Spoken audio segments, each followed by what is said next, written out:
अपनी अपनी उपजातियों को जातियां मान करके उनमें बंधे हुए। ये सोशली हमारा जो स्टेटस है वो क्या है, और हमारा जो सोशल स्टेटस है वो डिफरेंट नहीं है। और जब सोशल स्टेटस डिफरेंट नहीं है तो हम सब लोग सिमिलर हैं, और जब सब लोग सिमिलर हैं तो फिर हमको आपस में शादियां करने में कहाँ प्रॉब्लम होती है।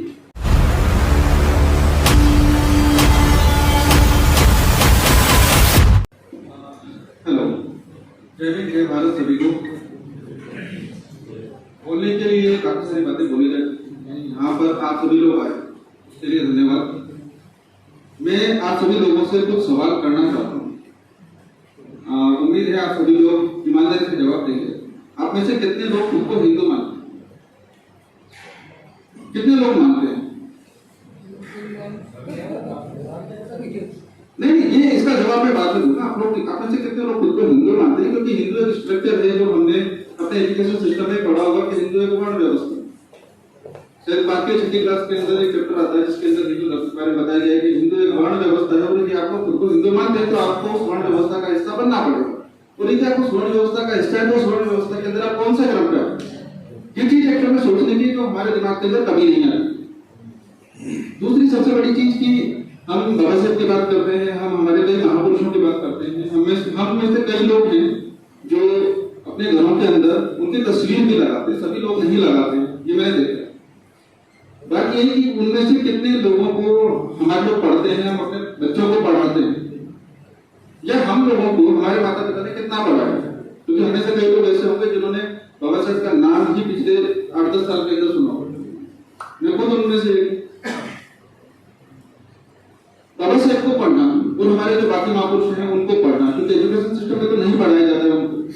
तो ये जो सवाल मैं पूछ रहा हूँ, ये सवाल बिल्कुल जनरल से सवाल है कि अगर हम लोग हमको हिंदू मानते हैं तो हम वर्ण व्यवस्था के कौन से क्रम में आते हैं, और वर्ण व्यवस्था के उस क्रम का सामाजिक रूप से जो रिस्पेक्ट है वो कितना है, और हमें उस क्रम में रखा किसने।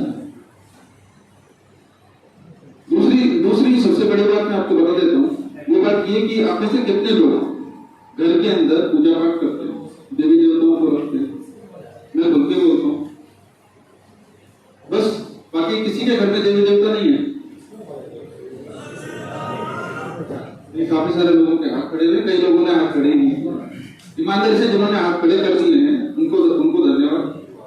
देखिए, ऐसा है कि हम लोग एजुकेशन लिए, हम लोगों ने पढ़ाई की है, नौकरियां कर रहे हैं, और ये सभी जानते हैं कि बाबा साहेब ने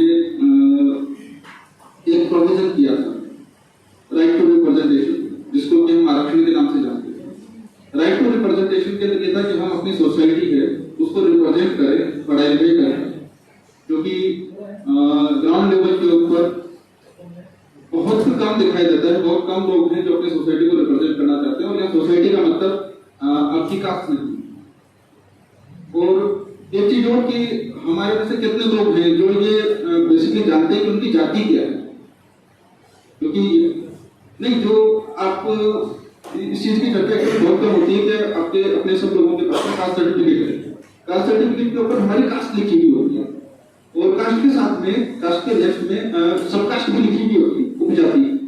हम लोग अपनी उपजाति को अपनी जाति बताते हैं और जाति मानते हैं। तो वो स्ट्रक्चर भी एक्चुअल के अंदर हमको समझना होगा कि हमारी उपजाति हमारी जाति नहीं है। हमारी जाति को एक्चुअल में शेड्यूल किया गया है, इसीलिए उसको शेड्यूल कास्ट बोला जाता है। बेसिकली जो रिजर्वेशन था, जो रिजर्वेशन सेंट्रल था और गवर्नमेंट में दिया जाता है, वो हमारी जाति को ही दिया गया है। और हम अपनी उस मूल जाति को जानते हैं कि नहीं जानते हैं। गूगल करेंगे, 1931 के अंदर जो सेंसस हुई थी, लास्ट कास्ट सेंसस जिसको बताया जाता है, जिसके आधार पर आरक्षण दिया गया है, वो क्या है आप खुद पढ़ेंगे तो आपको बेहतर समझ में आएगा। मैं बताऊंगा उससे भी। यहाँ पर काफी सारे मुद्दे हैं हम लोगों के बीच में, जिसमें एक मुद्दा ये भी आता है कि हम लोग अपनी अपनी उपजातियों को जातियां मान करके उनमें बंधे हुए। बहुजन शब्द है, ये काशीराम जी ने इंट्रोड्यूस किया, उसके बाद मूल्यवासी शब्द भी आया, लेकिन इन शब्दों का कोई मतलब नहीं है यदि हमें से कई लोगों के बच्चे आपस में, हमें से कई लोगों के बच्चे इतने बड़े हैं कि वो शादी लायक हैं, और हम यदि आज भी शादी करते समय अपनी उपजाति को प्रायोरिटी दे रहे हैं, गोत्र जिसका मतलब यहाँ पर कोई भी नहीं जानता होगा कि गोत्र भी देखे जाते हैं, जाति भी देखी जाती है, रिलीजन भी देखा जाता है, जिसका मतलब हम लोग नहीं जानते। और पढ़ लिख करके भी यदि हम लोग नहीं जानते और हम उसे माने जा रहे हैं तो फिर ये तो बहुत बड़ा अंधविश्वास हो गया। तो पढ़ने लिखने के बाद में ये जो पुराने क्राइटेरिया बनाए गए हैं जो कि हम पर थोपे गए हैं, क्योंकि हमारे पास इन क्राइटेरिया का कोई भी रीजन नहीं है। जो तर्क की बात राकेश बोस ने की है उसी तरह की बात मैं कर रहा हूँ कि हम तार्किक रूप से सोचें तो इन सबका कोई मतलब ही नहीं। आपस में हम अपने बच्चों की शादियां कर सकते हैं। जब हम आपस में साथ उठने बैठने लगे, साथ नौकरी करने लगे, तो हमें ये चीज समझ में आ गई कि सोशली हमारा जो स्टेटस है वो क्या है और हमारा जो सोशल स्टेटस है वो डिफरेंट नहीं है। और जब सोशल स्टेटस डिफरेंट नहीं है तो हम सब लोग सिमिलर हैं, और जब सब लोग सिमिलर हैं तो फिर हमको आपस में शादियां करने में कहाँ प्रॉब्लम होती है। आपस में शादियां करें, सोसाइटीज जिसको आप कास्ट बोलते हैं सोसाइटी होती है, ये आपस के अंदर मिक्स तभी होती है जब शादियां की जाती है। काशीराम जी ने बोला था रोटी बेटी का संबंध होना चाहिए। रोटी बेटी का संबंध करेगा कौन? हम ही लोग करेंगे। हम लोग सोचेंगे तभी तो होगा। और जिस यूनिटी की बात हम कर रहे हैं मूल्यवासी के नाम से या बहुजन के नाम से, तो यूनिटी उसके बिना आएगी। तो ये बेसिकली वो चीजें हैं जो चीजें हमको करनी है। घरों के अंदर आप जितने भी देवी देवता पूज लें, मैं नहीं पूज रहा हूँ, काफी साल हो गए मुझे, तो मेरे को कोई फर्क नहीं पड़ा, मैंने ग्रो भी किया है उसके बाद में। और सोशल स्टेटस भी ऐसा नहीं है कि सब कोई मेरे को इंसल्ट करता है उस चीज के लिए, कोई इंसल्ट नहीं करता, कोई बुरा वाला नहीं कहता है। हम तो मैं तो भूल करके डिस्कार्ड कर चुका हूँ। तो वही एक चीज है कि भाई हम लोग थोड़ी सी अवेयरनेस दिखाएं, थोड़ी सी हिम्मत दिखाएं, और ये जो पूजा पाठ वाला सिस्टम है, पूजा पाठ वाले सिस्टम को खत्म करें। अभी शामिल जी ने एक चीज बताई कि बच्चों के नाम निकलवाते हैं तो साहब हमको ब्राह्मण की जरूरत पड़ती है, पंडित की जरूरत पड़ती है। क्यों पड़ती है? क्या हम लोग खुद नहीं निकालते? मैंने मेरे बेटे का नाम खुद नहीं निकाला है, बहुत अच्छा नाम। तो ये बहुत सारी चीजें जो हम खुद कर सकते हैं, खुद पे यकीन करें और बेसिकली बच्चों को बताएं। जिनके बच्चे छोटे हैं, जिनके बच्चे बड़े हो चुके हैं, वो अपने बच्चों को सिखाएं, ये सारी चीजें सिखाएं, क्योंकि ये गवर्नमेंट सिखाना ही नहीं चाहती है। कोई सी भी गवर्नमेंट को कोई सिखाना ही नहीं चाहती है कि हमारे जो महापुरुष हैं उन लोगों के बारे में हम लोग जानें। अब हम लोग पढ़ लिख चुके हैं, हम ऐसे मंच हमें मिल रहे हैं जिन मंचों के ऊपर से हम बोल भी सकते हैं, हम फ्रीली बोल सकते हैं। तो ये चीज हम क्यों ना अपने बच्चों के अंदर, अपने परिवार के अंदर वहां पर भी स्प्रेड करें। जय भीम बोलने के अंदर अभी भी कई लोग जो खुल के जय भीम नहीं बोलते हैं, मैं हर जगह खुल के जय भीम बोलता हूँ, कोई भी बैठो, कोई डर नहीं है, कोई कुछ नहीं बिगाड़। तो वही वाली चीज है, डर हमारे अंदर निकाल दीजिए, निकाल फेंकिए। और ये डर पत्थरों के अंदर से हमारे अंदर घुसता है। हम पत्थर से डरना शुरू करते हैं, कागज से डरना शुरू करते हैं, और फिर पूरी जिंदगी डरते डरते निकल जाती है। आपने उधर पत्थरों से कागजों से डरना छोड़ दिया ना, तो फिर आपको कोई डर ही नहीं सकता। तो यही चीजें देखो, मैं बिल्कुल बेसिकली बात करूंगा, बहुत स्पीच वाली बात नहीं है। जो बेसिक कंसेप्ट होना चाहिए हमारी लाइफ के बीच में, हमारे लोगों के बीच में, जिसमें कि हमारे लोग ये समझ सकें कि एक्चुअल में हमें करना क्या है। क्योंकि पेबैक टू सोसाइटी और बाकी बहुत सारी चीजें हैं जिनके बारे में बहुत सारे लोग बोलने लगे हैं, लेकिन ये बहुत छोटी छोटी बातें हैं जो कि नजरअंदाज हो रही है। आप नहीं पूजा पाठ करेंगे, घर में कोई फर्क नहीं पड़ेगा, मंदिर नहीं जाएंगे, लाइफ में कोई फर्क नहीं पड़ेगा। धर्म के नाम पर आप 1 रुपए भी खर्च नहीं करेंगे तो आपकी सेविंग ही होगी। वो सेविंग जो है वो अपनी खुद की लाइफ को बेहतर बनाने के लिए की जा सकती है। जैसे कि मैंने खुद ने कैलकुलेट किया था कि साल भर के अंदर धर्म के नाम पर आज से तकरीबन 12-13 साल पहले धर्म के नाम पे लगभग कितना खर्चा होता है। उस वक्त भी धर्म के नाम पर 40-50 हजार रुपए खर्च हो जाएगा सालाना। आज की तारीख में कई लोगों को होता होगा दिवाली में कपड़े खरीदने, पटाखे लाने, होली के ऊपर साथ दारू भी पीनी है, रंग भी खरीदना है। ये एक्चुअली ऐसे खर्चे हैं जो कि बिल्कुल अननेसेसरी है। कितने लोगों के घरों में एसी लगे हुए, बस सभी हैं, तो हाथ खड़े करने में क्या प्रॉब्लम है? ये तो बिल्कुल नॉर्मल सा सवाल है। नहीं, एक्चुअल में क्या है, कई लोग हैं जिससे नहीं लगे, उनको मैं कहता हूँ कि भाई आप यदि एक साल यदि आप धार्मिक खर्चा बंद कर देंगे, आप अपने घर में एसी लगा दो, सबसे बढ़िया है। वो खर्चा आप अपने परिवार के ऊपर, अपनी सुविधाओं के ऊपर यूटिलाइज कर सकते हो, तो वो पैसा तो आप ही काम आएगा। और आपने धर्म पे खर्च कर दिया, उससे आपको क्या फायदा होगा? कोई फायदा नहीं। तो यही कुछ बातें हैं, बिल्कुल बेसिक सी बातें, क्योंकि मैं स्पीच देना नहीं जानता हूँ, मैं सिर्फ मुद्दे जानता हूँ, सॉल्यूशन जानता हूँ और मैं उन्हीं की चर्चा करता हूँ।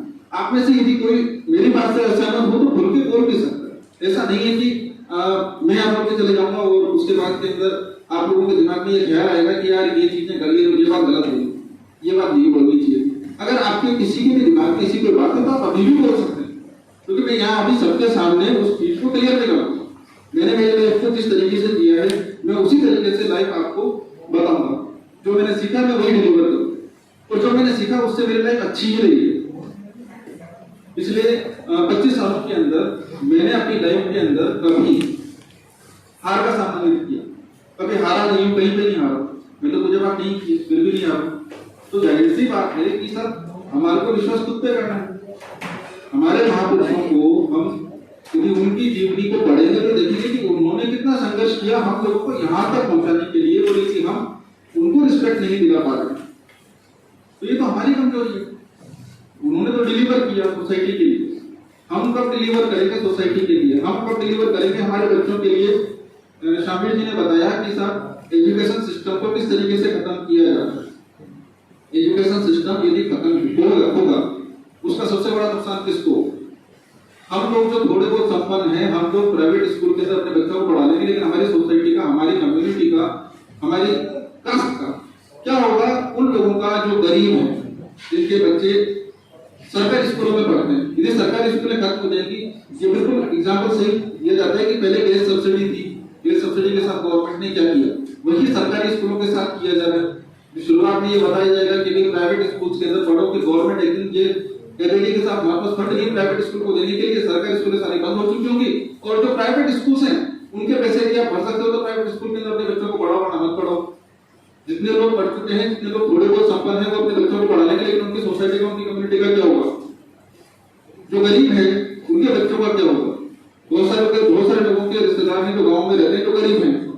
हम एक्चुअल के अंदर उनको पैसा देकर के तो हेल्प नहीं कर सकते, क्योंकि पैसा हमारे पास इतना है ही नहीं है कि हम पैसा रिश्तेदारों के अंदर बांट करके उनकी हेल्प कर सके। लेकिन हम एक क्लाइमेट ऐसा बना सकते हैं जिस क्लाइमेट के अंदर उनके भी ग्रो करने के चांसेस हैं वो यथावत बने रहे। और सोच रहे हैं वो कब होगा? जब हम लोग विरोध करेंगे, क्योंकि हम विरोध करने की पोजीशन के अंदर हैं और हम लोगों को विरोध करना चाहिए। अगर हमें कोई गलत बात लगती है तो विरोध करना चाहिए। अब यहाँ पर बात आती है कि अकेले आदमी कैसे विरोध करेगा? तो संगठन एक्चुअली में बनते किस लिए? संगठन बनते इसलिए कि भाई आप अकेला भी महसूस ना करो। आप अकेला महसूस नहीं करोगे, आपको हिम्मत आएगी, आप संगठन से जुड़ोगे तो आपके अंदर हिम्मत भी आएगी।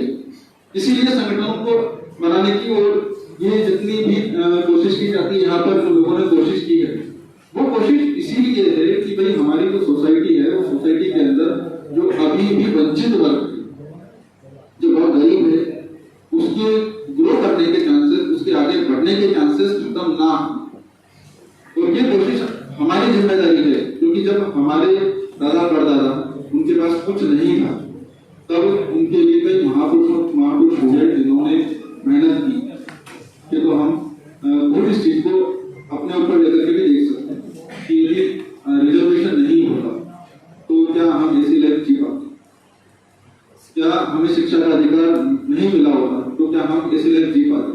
तो ये जो रिजर्वेशन के खिलाफ बातें होती है, रिजर्वेशन खत्म करने की बात की जाती है, और जो शिक्षा का अधिकार इनडायरेक्ट तरीके से छीनने की कोशिश की जाती है, ये इसका विरोध यदि हम लोग नहीं करेंगे तो इसका विरोध करेगा कौन? इसीलिए मैं आप सभी लोगों से विनती करता हूँ कि, और एक चीज और है कि यहाँ पर होता है कि कोई बोलने वाले लोग नहीं होते। मेरे ख्याल से हम सभी लोगों को बोलने के लिए तैयार रहना चाहिए। मंच के ऊपर आकर के भले ही आप 2 मिनट बोले, लेकिन बोले जरूर। सुनते हैं आप, बहुत अच्छी बात है, लेकिन बोलेंगे। यहाँ पर बोले कि अपने रिश्तेदारों के अंदर, अपने परिवार के अंदर, यहाँ पे कई घरों के अंदर जब कोई किसी का जन्म होता है, डेथ होती है, तो गैदरिंग होती है। वो छोटी मोटी गैदरिंग भी आपके बोलने के लिए प्लेटफॉर्म है, क्योंकि मैं हर जगह बोलता हूँ, मैं कहीं चुप नहीं रहता हूँ। मेरे को जहाँ पर भी थोड़ी सी भीड़ दिख जाती है, मैं उन लोगों को यही चीज समझाता हूँ कि यार इसमें से कौन सी चीजें जो हमको नहीं करनी, जो चीजें एक्चुअल में हमारे को नुकसान पहुंचा रही है, हमारी पूरी सोसाइटी को नुकसान पहुंचा रही है। ठीक है, जय हिंद, जय भारत। मैं अपनी बात करता हूँ।